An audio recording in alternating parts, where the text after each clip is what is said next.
Hey everyone, it's Ben Hardy here, and in today's video we've got some updates for the new car market, and more specifically pricing within the new car market. Before we get into this video though, as always, if you want to save time and money the next time you purchase a car, link to my car buying guide in the description down below. Let's get into it.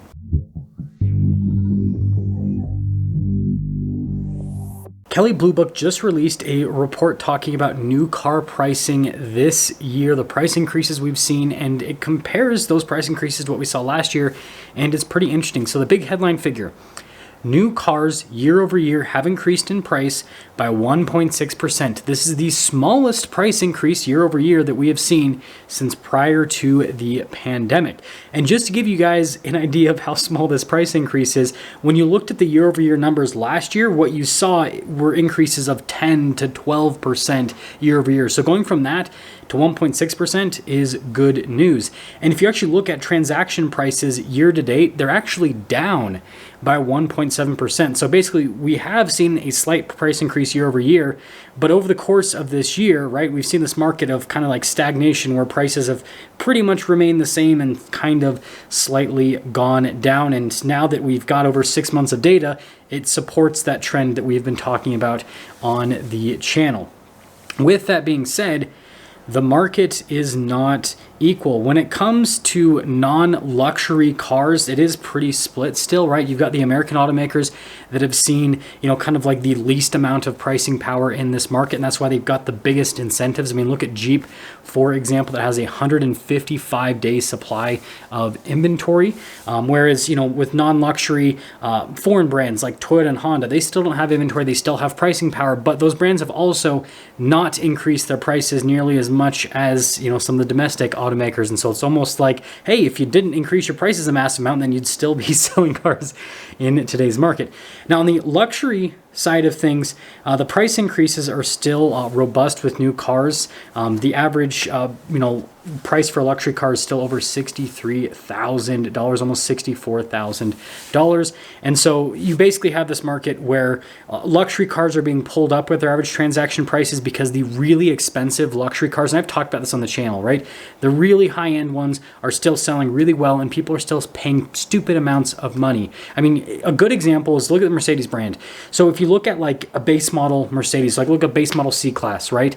That car is selling okay, but like a dealer could get one of those in and they're not going to sell it for a minute, and they potentially, depending on the market they're in, might have to discount the car a little bit to sell it. Now you look at the high end of Mercedes, like a G-Wagon, right? Or G-Wagon 4x4 squared. Those things are not only selling right away for the most part, they're also selling for significant premiums over MSRP. I mean, 4x4 squareds, for example, they're selling for like almost $200,000 over original MSRP. So like the more quote unquote baseline luxury cars, those ones aren't selling, and there can be some deals had on those. Whereas the uber expensive ones, well, the uber rich people are still buying them up and paying huge price premiums. And then on the regular market, right, the cars that are deemed as, like I've said over the course of so many months at this point, affordable and reliable are still selling like crazy. Hondas, Toyotas, Acuras, all of that. And then the cars that are not deemed as affordable or reliable, so a lot of what the American brands focus on building, because they build a lot of big pickup trucks and big SUVs, those are not selling as well. Those need bigger discounts. And this leads me into the last category, and that is EVs. EVs have seen a price decline of 20% year over year, which is obviously great for the EV market because EV prices last year were right in line with luxury car prices. There was over $60,000 for the average transaction price with an EV. Now we're in the mid $50,000 range. So EVs are still more expensive than regular cars, but they're now less expensive than luxury cars. And so EVs are, now kind of like officially out of the luxury market, because that's what they were considered for so long, is they were luxury cars because of the prices. But now they're still not quite normal cars, but they're definitely getting closer to being normal cars. And so, this, has potential of increasing the demand for EVs, especially if they, stack up competition-wise to the ICE cars that they are going against. And so now this leads us into discussing what this means for the overall car market and what this means for those of you that are shopping for a car. So first off, I think we need to kick EVs out of the equation because they're only about 7% of the overall new car market, and it's a new technology, and with any new technology, it starts out expensive and it gets more affordable over time, so it kind of makes sense as to why the prices are coming down. So let's just kick it out and let's talk about the rest of the car market. So what we're basically seeing is price stability. And the reason why we're seeing price stability is because automakers are still ramping up their production. I know that there are some automakers that have quite a bit of supply, but new car production is still not where it was at prior to the pandemic. And so as these automakers are ramping up production, they're basically just, sitting there and looking at what's happening with the market. And so if they have product that's really hot, then what you'll notice is the automakers will increase prices on those products. And that's something that needs to be emphasized a massive amount, is most of that, 1.6% price increase year over year comes from a, select few number of vehicles that have tons of demand behind them that have seen huge price increases. A good example is the Ford Bronco Raptor. This vehicle has seen a price increase year over year of over $10,000 on the MSRP. And so you have outliers like that are kind of skewing the percentage increase. And, I guess on the other side of things, you have outliers that are skewing things in the opposite direction. I mean, look at Jeeps, right? They've got rebates and they've got big dealer discounts on them. And so you've got, some of these vehicles that have over $10,000 off of their original MSRP. So it kind of pulls things in the other direction.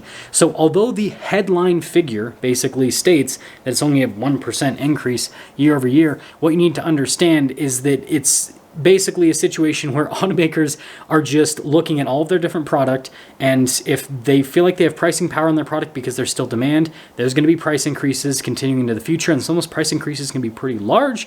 And if they don't have pricing power, then there could be pretty substantial discounts from dealers and obviously from manufacturers as well. And so what you need to do as someone who's shopping in today's market is do your research not just on the vehicle to find out what vehicle is best for you, but do your research to find out what demand is like for these different vehicles, i.e. look at what vehicles have discounts and what vehicles don't have discounts. In today's market, if a vehicle has a discount on it, I don't care what it is, I don't care how cool it is, that means that there is a lack of demand for that vehicle, which means that you are in a completely different position as opposed to someone who's looking at a vehicle that there are no discounts on it and there are still markups on it, because that shows that there's higher demand on that vehicle.